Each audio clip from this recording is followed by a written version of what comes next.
So we're just listening to a bit of relaxing music where we could just sort of meditate for 2 minutes on life, the meaning, the universe and everything. There's a famous quote which I'll steal from people more intelligent than me that used it recently, and that's the universe is found in a glass of wine. Oh yeah. Have you heard that? No, I haven't, but I can see the logic. Cheers. Yeah, so a nice Burgundy and to the universe. Delicious. Because I'm not. I feel a bit bad for drinking half decent red and not eating anything. Well, we got some pretzels.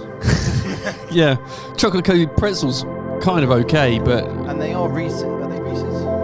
they are. Yeah. Other brands are available. So That makes a difference. Reese's. great. It says here we're okay, Mark. It says great on its own. Oh, perfect. Perfect. So you could just help yourself to that Nice. whenever you need it. Anyway, let's get rid of this. Woohoo!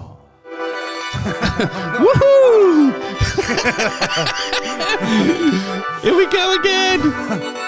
Hey, that's it. We're back. First podcast of 2023. Happy New Year. Cheers. Cheers to the new Cheers year. to that. Yeah. Yes. We've woken up a bit now. It works out. So, first podcast of 2023. Let's try and do more this year than ever before. All the time. We just won't stop. Can't make us stop. No, I don't think so. We'll never stop. Nothing is over until we decide it is. I agree. Yeah. You have the final say. That's my new sound effect. That's one of them anyway. I liked it. So I've got a couple more. Do you want to hear the next one? Yep. It's like death staring at you when you look at a camera. Is that, Arnold Schwarzenegger? No, but I think close. In accent. Yeah. It's I that's Terminator or something. no, that's Werner Herzog, the movie director. But he's got a very unique, I think I sort of know. brilliant voice. Yeah, I think I know. Does a lot of voice you mean. stuff these days, and I think people have been using him as Surprised it's still alive. a villain. Yeah. He must be getting on a bit. Yeah. I do.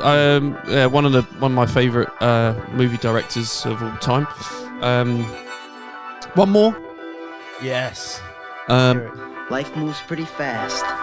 You don't stop and look around once in a while, you could miss it. Ferris Bueller's Day Off. Yeah.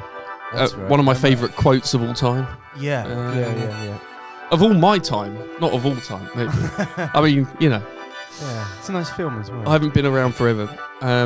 Even though I feel like I feel tired enough. Right, so today it's kind of a new. I mean, we're developing our format really, and on that note, we can switch to our theme music.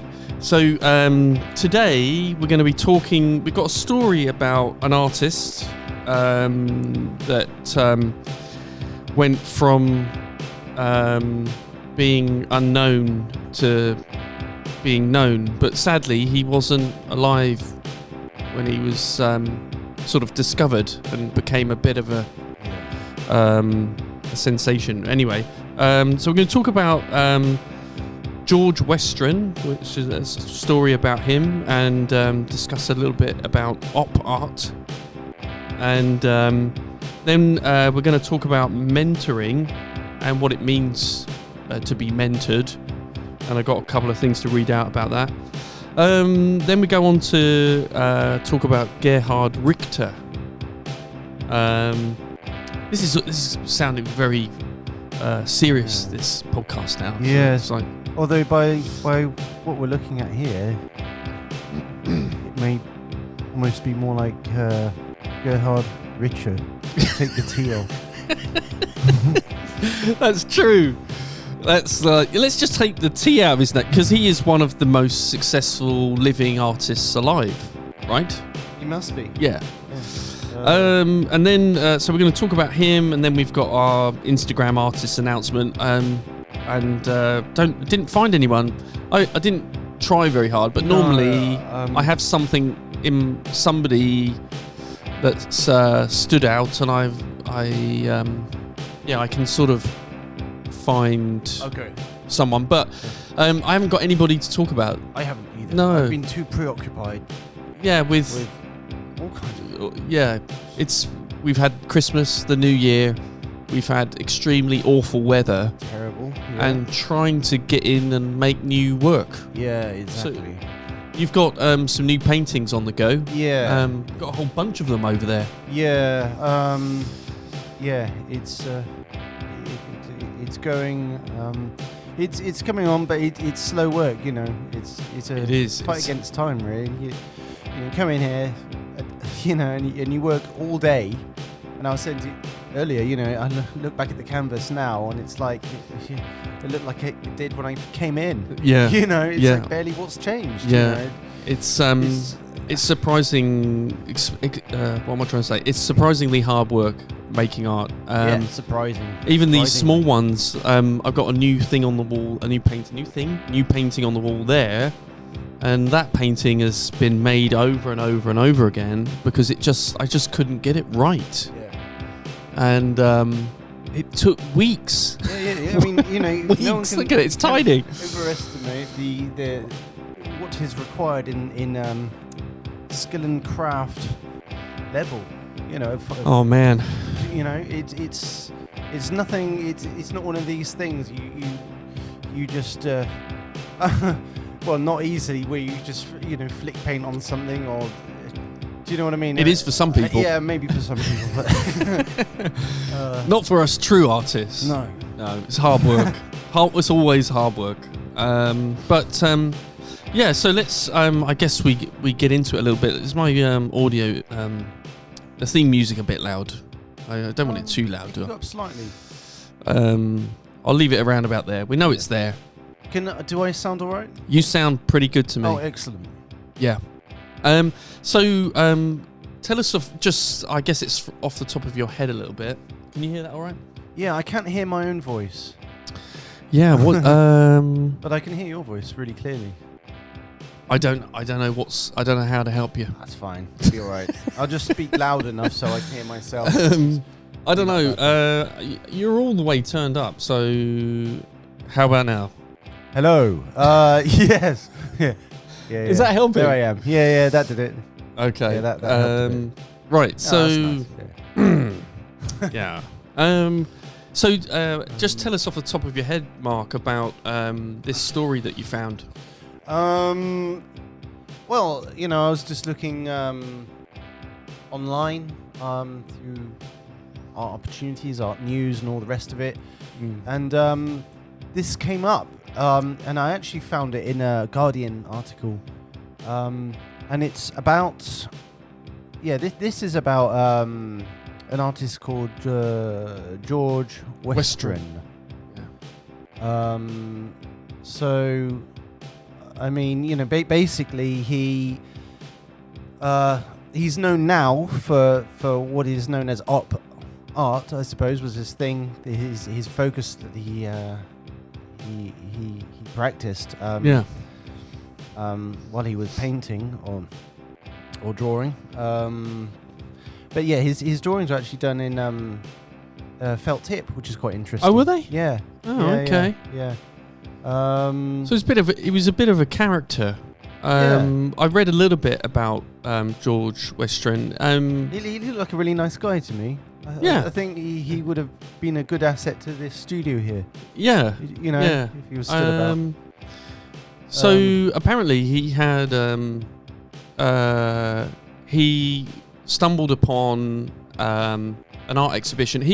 I guess we should introduce that he was kind of a fairly poor artist. Yeah. Well, before he was an artist, he was struggling with homelessness and that's right. Yeah. addiction. I don't know whether it was alcohol or drugs, but but he was stuck outside, homeless in the rain, and to get out of the rain, he walked into an art gallery, and it just happened that the artist that was in the art gallery was op art, British female artist. I can't remember her name.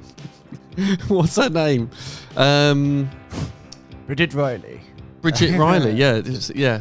So Bridget Riley was the artist. Yeah.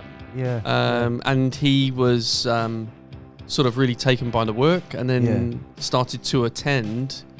I think that's brilliant. An art lesson.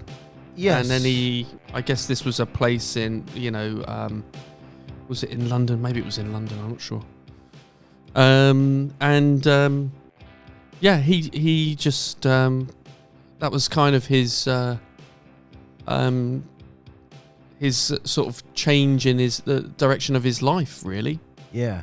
And what a message that is then, the fact that he was someone who was homeless and really having a hard time, and yet, because of an art gallery, and he happened to go in there, his life changed direction completely. Yeah, so you carry on then. Yeah, he attended for, I think it was like 20 years until it closed. Yeah. Was the an art collective in Islington. Oh yeah, that's right. I've just in the notes here. And he was a part of that group, and the leader of that group is an artist called Kim Noble, who's quoted, "Art saved George's life." Yeah.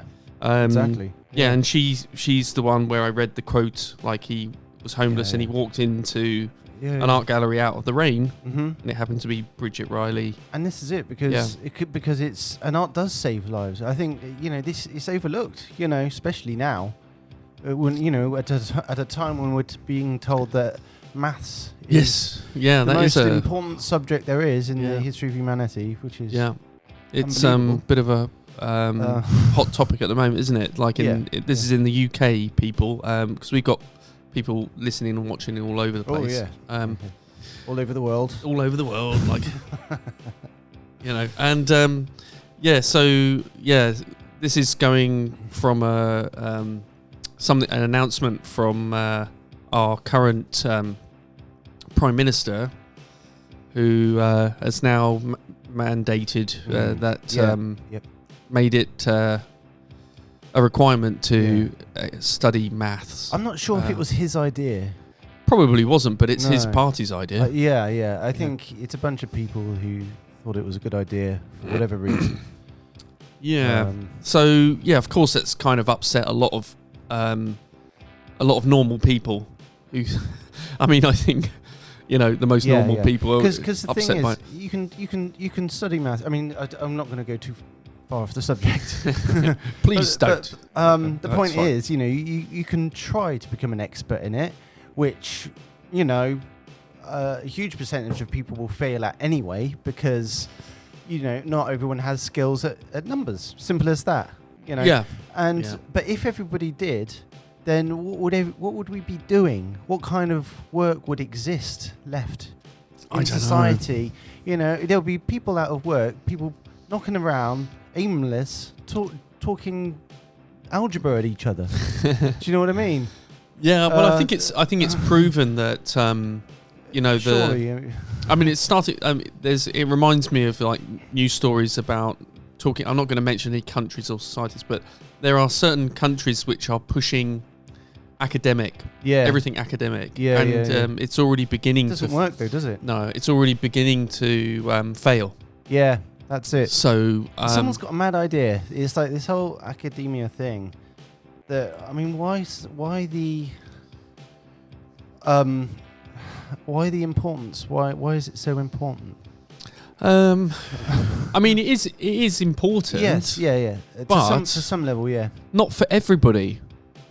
I didn't do terribly well at school. No, same here. Yeah. I pretty much only had art. Yeah. Exactly, I managed to get other qualifications along the way, but the initial schooling period was like hell. Oh, it was a nightmare. Yeah, absolute nightmare. Because I just couldn't do it. No, I couldn't. I mean, I changed school about 7 times or something. Oh, did you really? Yeah, God, grief, yeah. What a nightmare, though. Yeah. It really was, yeah. And it wasn't me. At the end of the day, it's not me, not my fault. No. It's not me being stupid. It's a system. It just doesn't It doesn't work want to acknowledge different kinds of intelligence or create. Exactly, like, yeah. Doesn't, and to be a certain size, certain shape, so to go through that specific hole or entrance or whatever it is, that's exactly that shape. Yeah. And you got to fit in. Yeah, you got to. Fit if in you're different, it was very difficult. I think it might have changed a bit these days. I don't know. Schooling, I don't know either. To be honest, hope so. I mean, it seems to be being pushed back the other way, but well, it's only. I don't know why. whether it's it's not quite kicking in just yet. Yeah. But I think school, at least what the only way we're going to move forward as a country and as a world is alternative solutions to everything. Education, jobs, work. The whole thing needs to change. I wouldn't say total change. We still need to. Things still need to work in a particular way. Yeah. You just need to be more open to other ways of thinking. But I think a more openness is what we need. But maybe that's where machines and I don't think you can or whatever can help in that respect, and then we, as people, we can focus on the actual more human things. Yeah, and there's that side of it too. Yeah, I'm with you. Mm. Yeah, I think I'm with you on that one. Yeah. That's how it should be. Yeah, That's, so I think, how it should go. This kind of makes me think of being how we're sort of pushed into jobs where we're just like Nobody's. You're just like Mr. Nobody. It's like going in and being a type of machine. Yeah. Where you're going in. It's a really in outdated model, isn't it? Yeah. It's becoming increasingly outdated. So there has to be, I think, the jobs where you need things to be processed. Like, I don't think everything can be done by machine, but there needs to be perhaps a different way of approaching that type of work. And perhaps it shouldn't be 12-hour shifts where you get like really minimal breaks and no creativity. Yeah. And there's not being paid enough at the same time. Yeah, not being paid enough, and then your break is like in the most banal, awful, sterile space where you're staring into a horrible like a brick instant cup of coffee or something, and it's just. It's taking me back to the days when I worked in a supermarket, and the kind of... Oh, God. And just sitting there for, like, my lunch break and just going, I want to die. Yeah. I mean, it's awful. And, when... mad, when you're in trouble, when you hide, go to the restroom, go to the toilet, and you're... Pretty much the only reason you're in there might not be that you need the toilet. You just want to sit down and not do your job anymore. Just want a bit of space. Time to just switch It's off. awful. Yeah, I know. That happens. I've done meaningless work in the past. There are worse jobs. Oh yeah. Yeah, people do go down the sewer to clear it out. Although that's actually apparently reasonably well paid. I imagine it is. To do it. Nobody wants to do it. Yeah, like same as the bin collecting. Yeah, I guess. I don't know what the salaries are, but anyway, yeah. So going back to art. Yeah, coming back to art and George Westren. Tell us what happened to George then. Well, basically, so he was doing all this interesting work, unknown, by the art world, apart from a few friends and this and that. So basically, he died. I think it must have been last year. Yeah, I think so. Yeah. And then. So he was living alone in a small flat. Yeah, that's right. Yeah. In London. Yeah, I think it was London. And but and then basically, so a year later, all this stuff started getting thrown out. Into a skip, so doing a house clear or something. And his neighbour saw all this work being chucked out in the skip. Mm. You know, so he just happened to be there and see it happening in that moment to go, oh no, what's going on? You know, so he ran up, rescued his work or as much of it as he could, and then he rescued his work, and realized that there was merit in this work that that he felt that should be seen, really. Yeah. So he did some fundraising or something, didn't he? I think he shared it on social media first, he might have or shared something. it, and then he got a bunch of prints of the work done. Or I think he that was raised towards the next later, the next stage. Yeah. So got he showed it to a bunch of people, and then it got kind of trending. I don't know whether this was an online thing, but it got recognised as being quite good. Yeah. And it was trending. And then he realised that it had. Yeah, I'm not sure exactly how that happened, but sometimes it just happens, I suppose. It's a good day. I mean, So I don't know. It's a bit. I can't remember how it all kicked off. I think he sold some prints. So he invested in doing some prints and sold them to raise money for an exhibition or something. It was something along those lines, I think. And then in the end, Saatchi ended up seeing his work. I don't know if that was in life, in reality, or online. I can't remember, to be honest. But he saw it and was impressed, and then decided to take the work and hang it in one of his exhibitions, or an exhibition of this artist's work. Yeah.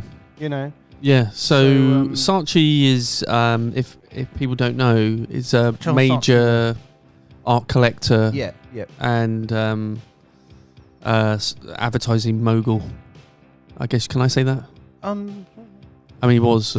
I mean, he got his sort of side passion is art. Yeah. So commercial passion is advertising and marketing, I guess. But so this all started with a Twitter post. Oh, Twitter went post, viral. Right. Oh, isn't that just? Oh yeah, I think it was a post by The Guardian, wasn't it? I think, or someone who worked for The Guardian. I'm pretty sure that's. I think it started off with the downstairs neighbour who found the hall. Oh yeah, posted then a photograph of the find. Yeah. The artworks next to the skip. That went viral. The timeline. Maybe getting the. That went viral, and then things started to happen. He said, but apparently there was a huge response to the first post. That's just isn't that just bizarre? It's really bizarre, yeah. So his artwork was what we call op art. So I just wanted to read a little bit about op art. So op art stands for optical art. So from that you get to optical illusion. Op art was created by Time magazine, and they coined the term op art in 1964. That was. I don't want to get too stuffy with the old reading off the stats here, but so that was a response to an artist, Julian Stanzak. Right. And from that, it just sort of caught that term caught. Yeah. So that's interesting actually, because I mean I don't know much about op art, I must admit, but the fact that the Time magazine coined this term in 1964 is kind of quite relevant to that time, isn't it? Because the 60s, you can really see op art being a thing. Do you know what I mean? Right. Quite current. And one of those things that would have gone down pretty well, I would have thought, in the 60s. Yeah. I guess. I get there was kind of like a bit of a.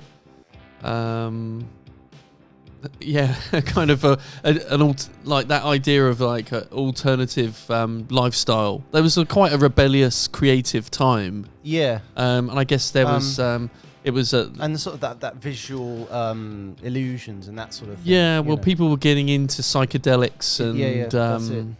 and drugs in general, and kind of like trying to break away from the system. Yes, and then we need a new 60s now. Come on, not tomorrow. Now, today. Yeah. You know. Yeah. So, yeah. I guess I don't know if do you know much about Bridget Riley at all? I think she's 91 years old now. She's still going. Yeah.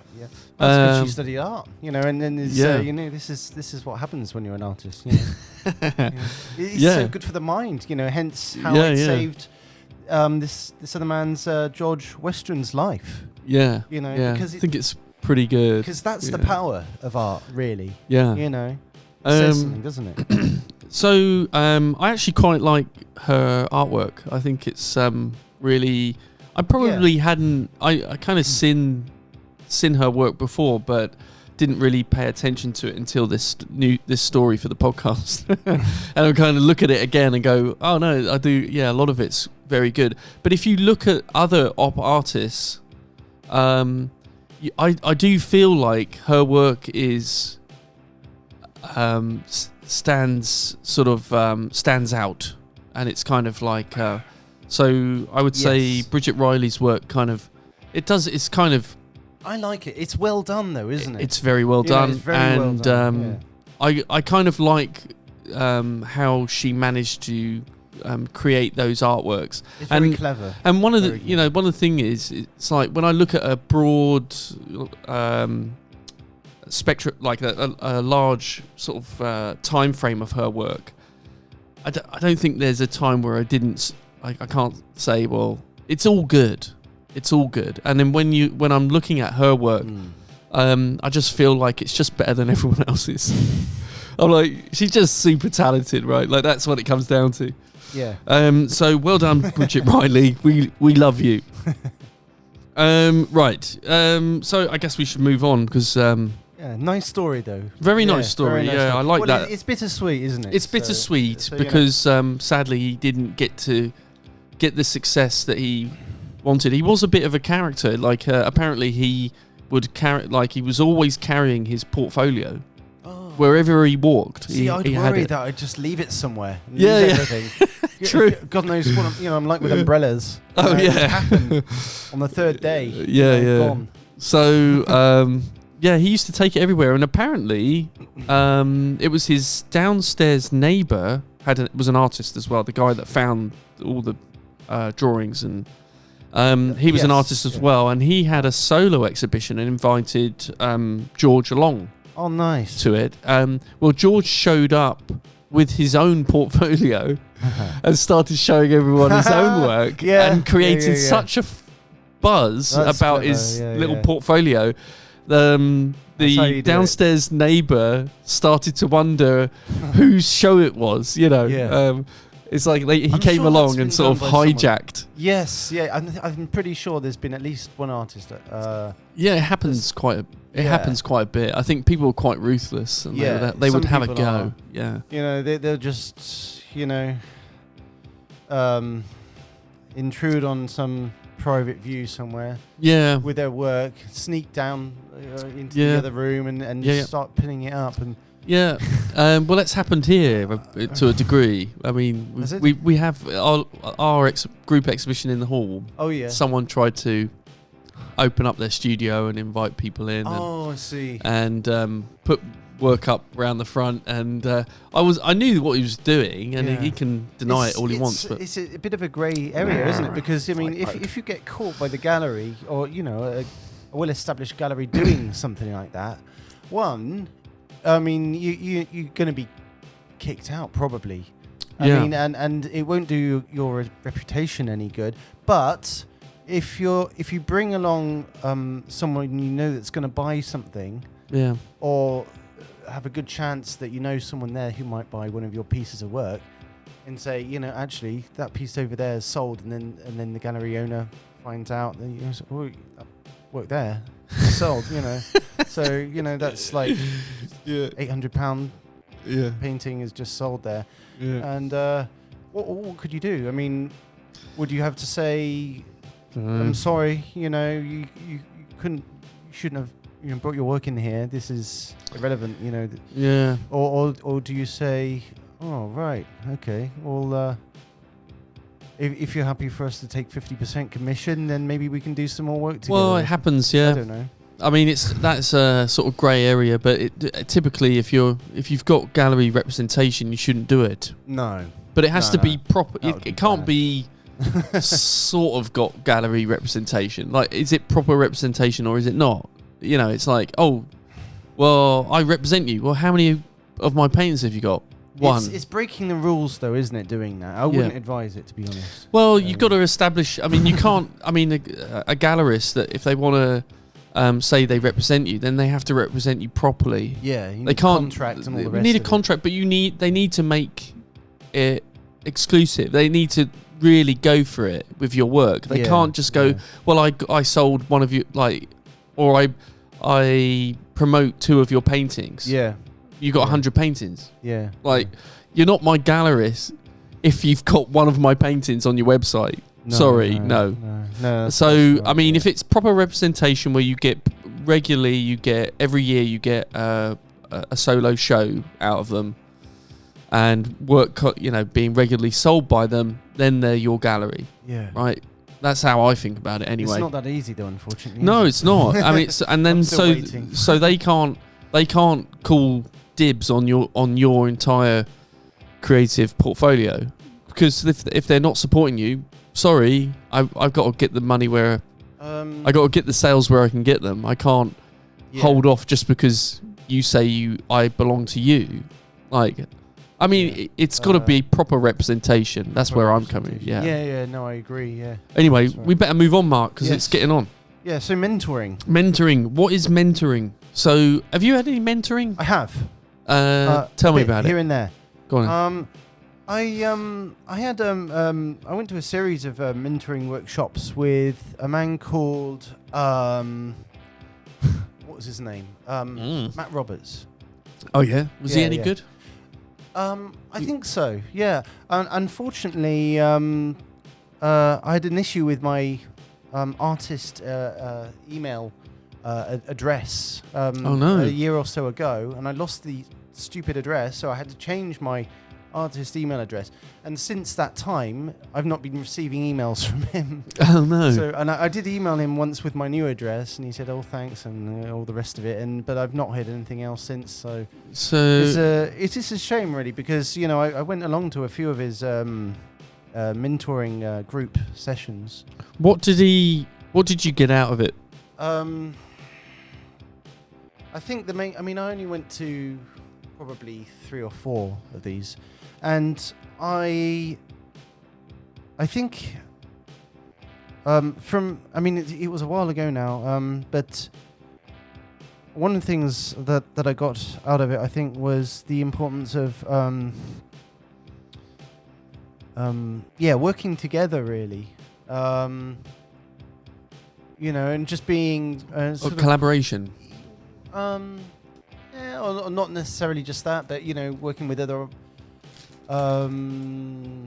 maybe collaboration or working with other artists on some level, and in keeping your eyes open, really, just being proactive for the opportunities and that sort of thing. Going to any relevant exhibitions. That sort of thing. But he did say, one thing I remember he did say is that unfortunately there aren't very many opportunities in this area, this part of the world. Right. Which is, yes, that's obvious, unfortunately. Yeah, I would say not this part of the country, but this part of the world. Oh, absolutely, yeah. UK this is part just of the world, a small especially place. now, with what's been going on, and it's sad. But anyway, so I mean, we gave a few talks. I gave a talk to a bunch of other artists who were there, and we just talked about what we did and Right. all of that stuff, really.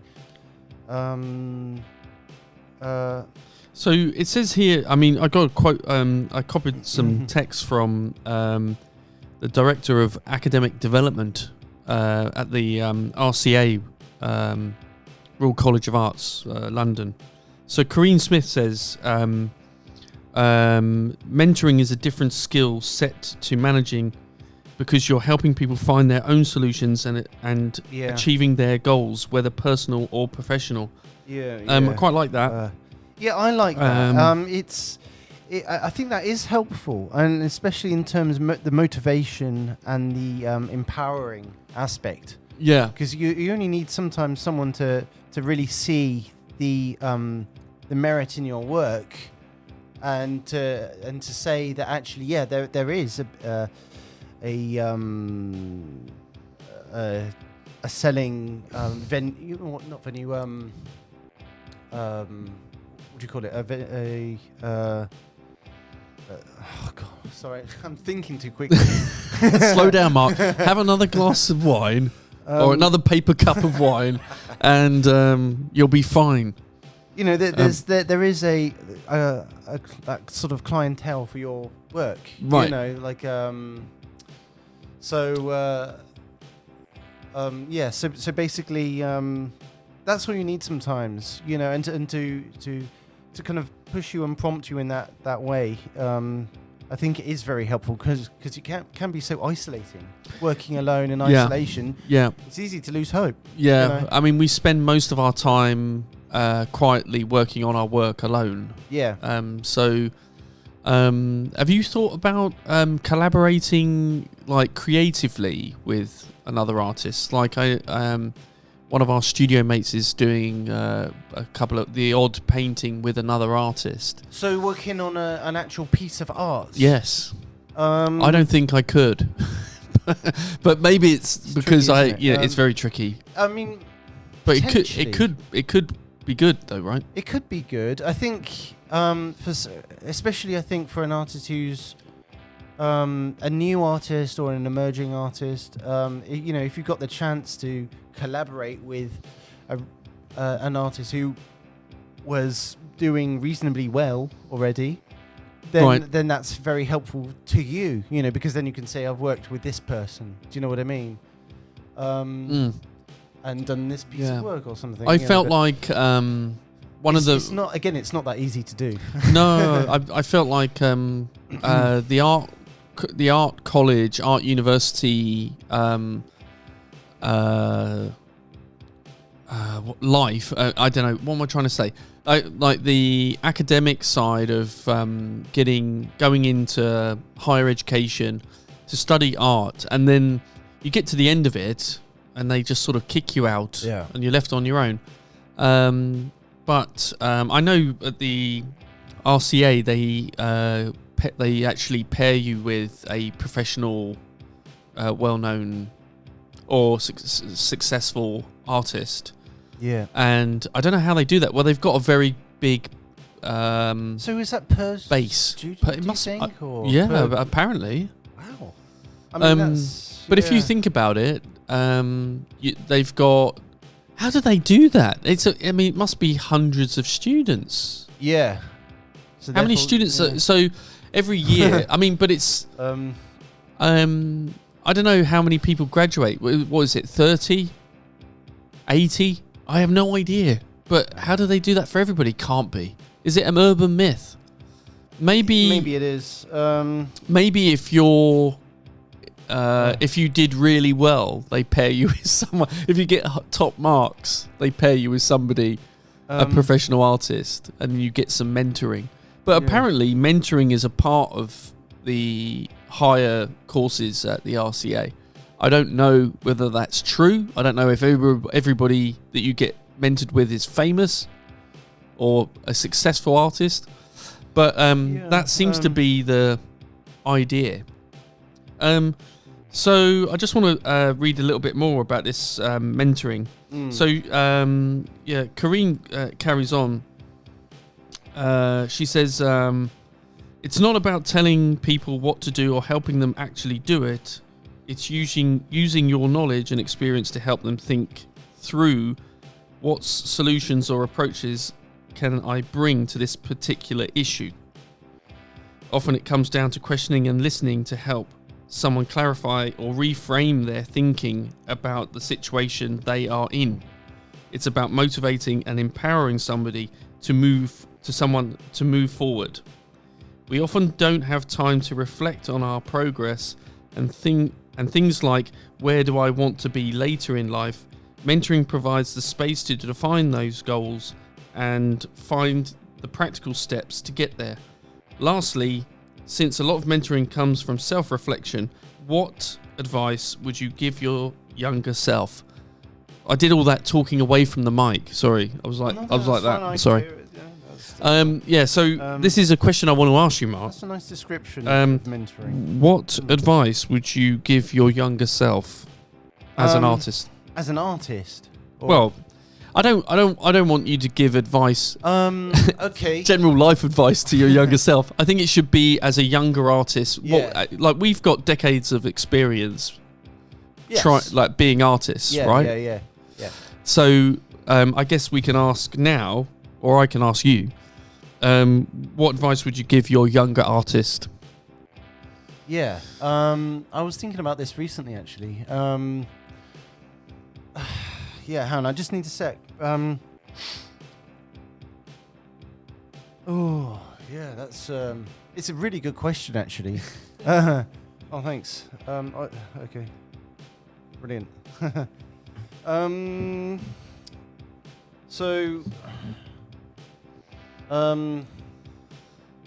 Yeah, what advice? Are you stuck? I don't want to leave you in a point of like I think despair that you can't think of anything. But I mean, for me, I wouldn't really know. I mean, I read someone answer this question. I read something. One of the quotes that I read about this question was the one person said, "I would tell myself to be more bold," which I kind of agreed with. I would try to be. I would try to explain to my younger artist to be more confident. Yes. Yeah. And if you're not really confident, then fake it. Yeah. You know? Well, that's right. I mean, I can resonate with that because I've never been a very confident person. Well, same. To be honest. Yeah. I'm improving over the years, a bit like a wine, a bit like a fine wine.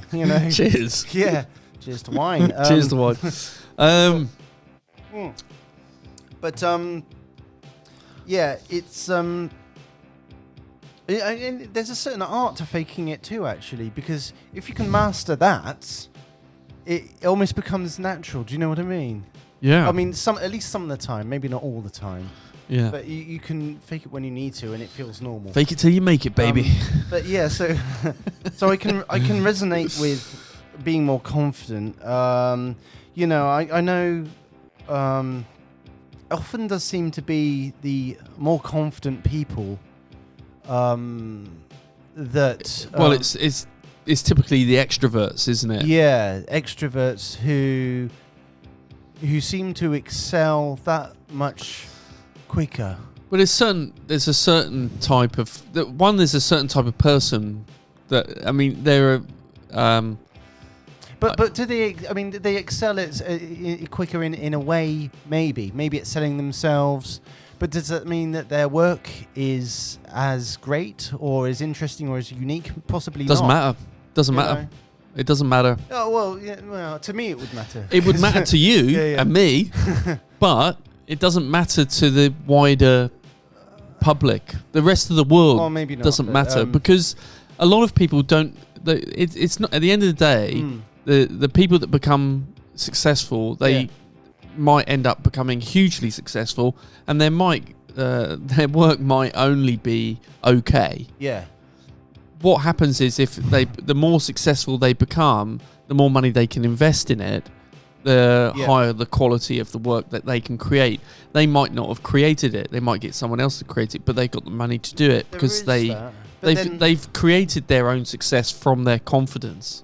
Yes, I mean there is that, but what about imagination as well? Because they've got some imagination, some creativity. Because I know, just speaking from my personal experience, being someone who's struggled through school and all the rest of it, and with a lot of other things, but I think without all that difficulty, I wouldn't have developed the imagination that I have. Like that, do you know what I mean? That unique sort of, start that way of thinking, and in my work, and it is unique work that I think, pretty unique, work. I mean, I suppose a lot of people are doing quite unique work. I mean, but this specific type of work, I don't think I could have come up with it by. You see what I'm saying? No, I get it. Yeah. By being that kind of, I had to have those difficulties and troubles in my life. Oh yeah, but this makes me think about all kinds of successful people who, some of the most successful ones had the most awful lives. Yeah, true. Yeah, and it kind of made them. Yep. It was almost. It's what made them unique. Yeah. And brilliant. Yeah. No, that's nice. Yeah. Yeah. So that's I would. So this is a question of like advise your younger self. I think we probably need more time to think on it. Perhaps we should come back in the next podcast with more. Potentially. We'll do a top 10 things that you would say to your younger artist. I'd say to him. I think there's lots we could say. We're just not thinking it. Possibly, yeah. I mean, one thing it seems a bit obvious, but I would say don't give up, because art's really important, and there'll be some horrible things that happen in life where art is really gonna save your mind, save your soul, save you, basically, because I mean, even these past years, it's been a nightmare with one thing and another. Has, yeah. But the one thing that I have had to count on is the art. Yeah, you've always got art. Yeah, you've always got art, exactly. If you can make time for your art, that's what's important, really. Yeah. That's where the value is. No, it's extraordinarily valuable thing to have. I mean, it is, when you look at most people don't have anything. They don't have any hobbies. They don't have any creativity. They don't have, and then they just pretty much have their jobs and then nothing, right? And maybe following some sport. I know, maybe a lot of people can't help. It's pretty sad. Can't help that, but at the same time, that's that desperate. I mean, do you know what I mean? It's sad. I mean, I think it's quite common though. I think what we have is, what we have the creatives are unique. But I mean, I've sacrificed a lot to stick on this art path, Yeah. You make sacrifices. I've made plenty myself where I don't know. I think one of the main things I would tell my younger artists is, don't diversify too much. Don't try and do too much, because I was always doing five different things seriously. Yeah. And sort of art things. No. Things, or just in general. Oh, I see. Yeah, just general things. So I was diversifying in general, but that advice is for anyone that's younger, not necessarily an artist. Don't diversify too much. Like have a main. Try to get to the main purpose in your life. Mine was really art, but the central thing that draws who you are as a person into. Mine's always been art, but I couldn't make a living doing art, so I had to think about other career paths. Yeah. So I had to. Then I Yeah. I think if there's not I'm enough. not making a living now by No. doing it, but you know, I'm just somehow I'm just living anyway. Yeah, but You know, that can happen.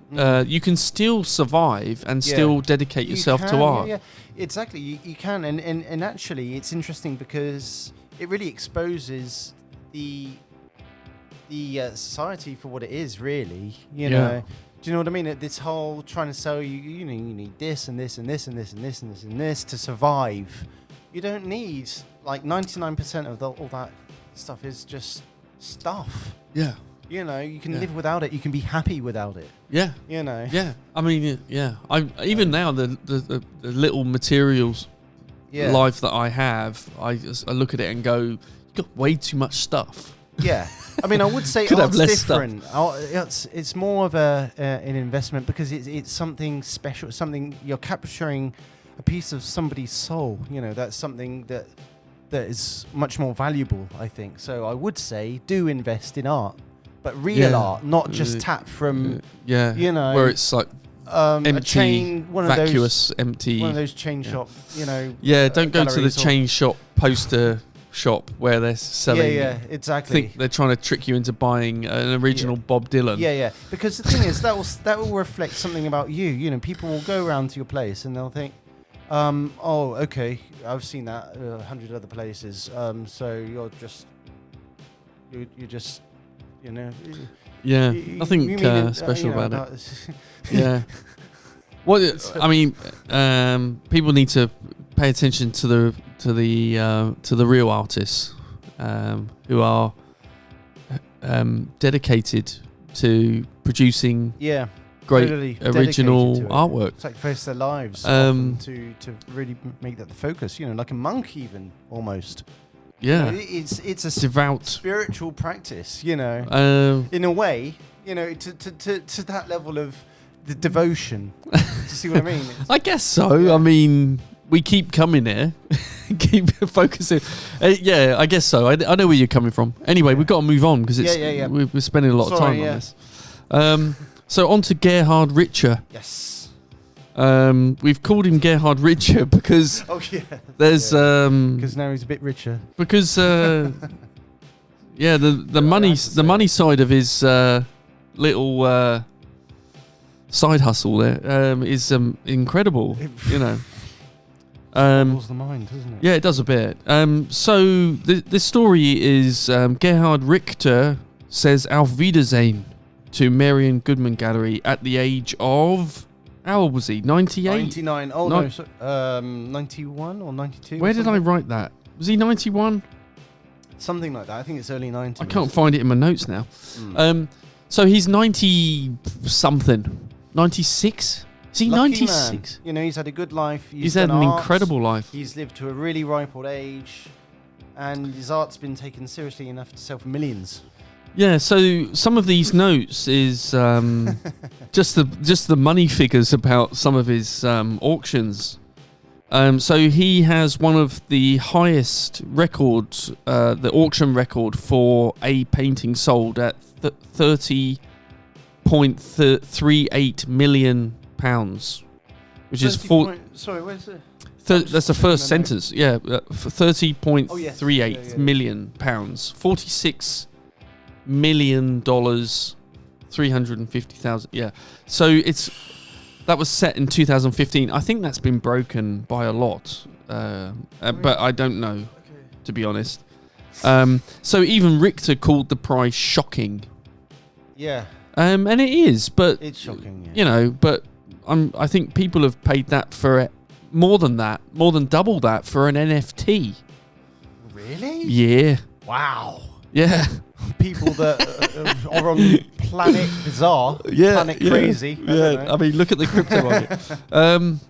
So it says here the demand for Richter's work seemed to have peaked in the mid 2010s. Yeah. In the wake of his Tate Modern retrospective. Been to the Tate Modern recently? No, me either. Yeah. The last time I went, I found it quite lackluster. Right. I was like, I've seen all these works before, and it's like, put some new stuff on, and then. But I guess they dedicate one wing to a new exhibition and it's very expensive to go in, or you can't get in because they've sold out. And when did they sell out? They sold out 3 months before the exhibition, and they're not going to have any more tickets or any more access to the exhibition for another 6 months. And it's like, forget it. Forget it. I can't be bothered. So they're making the art that you want to see really difficult to go and see because they're putting it, put it in the hall. They've got the Turbine Hall. I don't know if our listeners know, watchers know about the Turbine Hall. That's huge. At the Tate Modern. It's huge. Absolutely. Why don't you fill that with new artists that you can go in and you don't have to pay and you can go and see it? Great idea. Just let me go and see some new art. I can't even pay them enough money to go and see the art that I want to see. That really pisses me off. Sorry. Well, no, it's an interesting point. That really pisses me off. Because, they I don't know how they manage it. They might need to separate management to cover that space. But I was thinking, if you made that space public, they've only got a limited... because it's all health and safety. They can only sell so many tickets. And then the tickets sell out. So they're only allowed so many people per day. And then they've got so many days that the exhibition's on. So they sell out. So that's it. Okay, we can't allow any more people in. But I go, it's right there. I can just walk in now. It's right there. Yeah. It's not busy right now. Can I just walk in? No, you can't walk in. I'm sure there's enough room. How much money do you want for me to walk through there right now? And they're like, no, you can't walk through there. You can't. No, I'm sure if you gave them enough, they'd let you in. No. Well, if you had same with anything. If you had a crazy amount of money, you would be important enough to probably get a private view. Anyway, so sorry for my little rant there. That was a proper rant. So in 2012, he sold almost $300 million worth of art. Are we talking about art or something else? Because that just seems so... Yeah, we're talking about oil rigs. Right, okay. Yeah, he sold a lot of oil. That makes sense. Yeah. No, we're not talking about oil. We're talking about paintings that one human being painted in, and he sold in 2012. But have you ever been a fan of Gerhard Richter? He was one of my first kind of really like his work. It's not bad art. It's not bad. Maybe I'm understating it. It's not bad, Mark. It is good work. It is good. The man kind of proved that he could paint, and then he went pure abstract, and it was like, okay. Yeah. It made his super realism. But would that have happened if made people pay attention, and then he went, but this is also interesting? Yeah. Exactly. So it makes you wonder, if he just started off abstract, there would have been this huge elevated response to, wow, it's... Yeah, he wouldn't have got the attention that he got, for sure. But isn't that sad? Because it states, in a way, unconsciously, possibly, that abstract art was not worthy of 30 million. Well, it certainly is now. They couldn't understand it. I don't know. Yeah, I don't know. I think it was... It's interesting, isn't it? Yeah, I think there's abstract art, and then there's his type of abstract art. And if you look at... you could say... What about my type of abstract art? Well, exactly. But you could say, say, can you compare him to Picasso? I don't know whether you should even. It's kind of like he's got a certain type of abstract. It's kind of it's very controlled abstract expressionism. Yeah. Very controlled. He's kind of preparing it to the point where it's kind of, what's happening with his paintings. I don't know. I feel like I can't explain it. I'm not intelligent. I'm not intelligent enough to explain it. But I mean, there is that. His early works were photorealists, right? Like the early Richter was kind of like, painting ballerinas and candles. And when would have that been, roughly, do you think? Gosh. I don't know the years. I was just interested in the sort of the transition. The timeline. Yeah, he suddenly, he was getting quite well known for his kind of realism. And then suddenly he was complete abstract. Yeah. But then he was painting realism and then wiping it. Right. Like squeegeeing it. And what, all over? Or just like wiping it off, like painting it realist, and it was still wet, and it just whoop, and then wipe it off, and then it created this. You could sort of see people, but then see smears, and it was like photographic, but then wiped, physically wiped across, and then that just developed and developed and developed, and then it was just purely just paint, and then like making textures and stuff like that. Anyway, I mean, amazing career. He's changed gallery. There's no explanation, by the way, for why he changed the gallery. And he just, he switched houses, if you like. It seems a bit strange to change at that age. Yeah. Do you know what I mean? I mean, it makes me wonder. Well, it's almost, I think. Was it more to do with him or the actual gallery? Well, here's my idea. This is my idea on it. I believe I read a quote from Richter himself, where he said he feels that it's a generational transition. So I think the new gallery is younger, because the older gallery has been with him for 40 years. Right. And he wanted to. It's like passing on the torch. Yeah. Like pass it on to a younger gallery. And no, not upcoming, but younger. It's still an established gallery, isn't it? But maybe it's like I think I didn't check up on the new collector. This David Zwerner. I've heard of him. Yeah, I didn't check up on him, but I believe. I mean, when you're 91 or 96 or whatever he is. He's had a gallery for quite most of his life now, probably. But when you're joining a gallery in December when you're 96 years old, I'm pretty sure that they're younger than you, right? Yeah. I mean, there's a chance, and then that they're in their early hundreds, but you never know. It would seem a bit odd. Isn't that crazy? What an incredible career, though. Like, I mean, imagine the life. So the artist, it's unimaginable, really. It is it's so crazy, far removed, not just from us, but from most artists, even. Yeah. Do you know what I mean? Even fairly well-known artists who will be looking at these sums. Yeah, incredible. Thinking, wow. So how is this possible? The artist spoke of winding down his production in recent years, calling a major commission of stained glass windows at a monastery in Cologne. Yeah. I think where Richter lives and works. That's a great idea. Because in terms of the colour, I don't know if he's planning to do something abstract in that sense with the stained glass, because that's what I would do. Oh, really?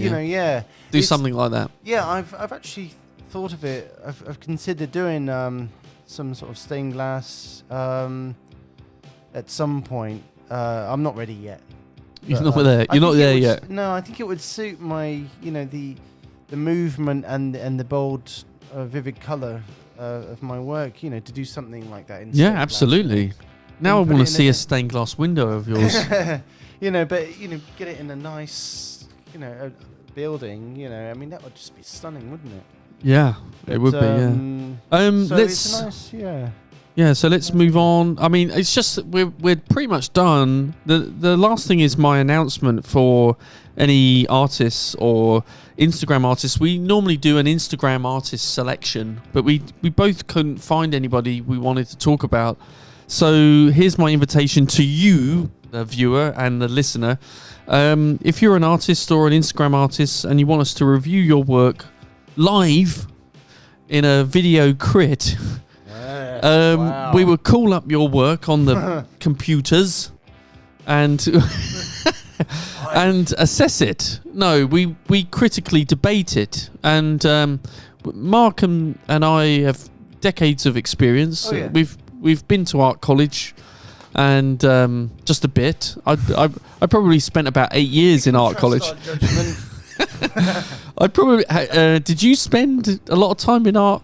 Oh yeah, college, years and years. Yeah. I did 4 years before uni. So I started back in my first year was 97 or 8, I think. Yeah, well, and then doing various different art courses at college, and then uni, and then finished at 2006. Yeah. So I forget the year I started, but I did 4 years of art courses before uni.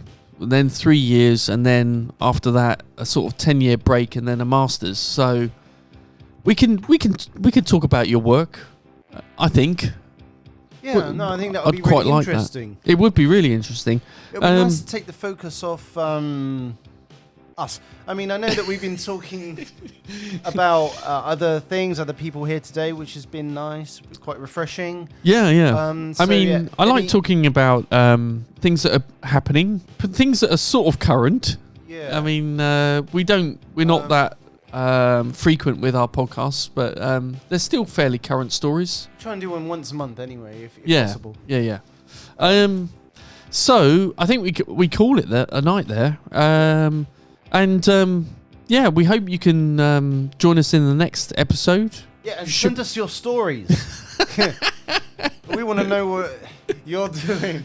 We want to know what you're doing. We want to know what you're doing. We want to know what you're painting and what you're thinking. We want to see what's going on inside your mind. So let's bring it here. I like that, Mark. A bit of energy right at the end there.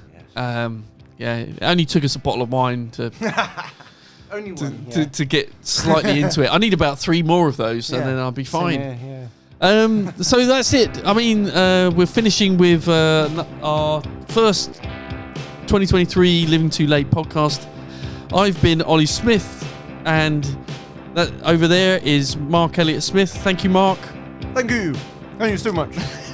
Great. And I hope you can join us in the next episode. Until then, goodbye.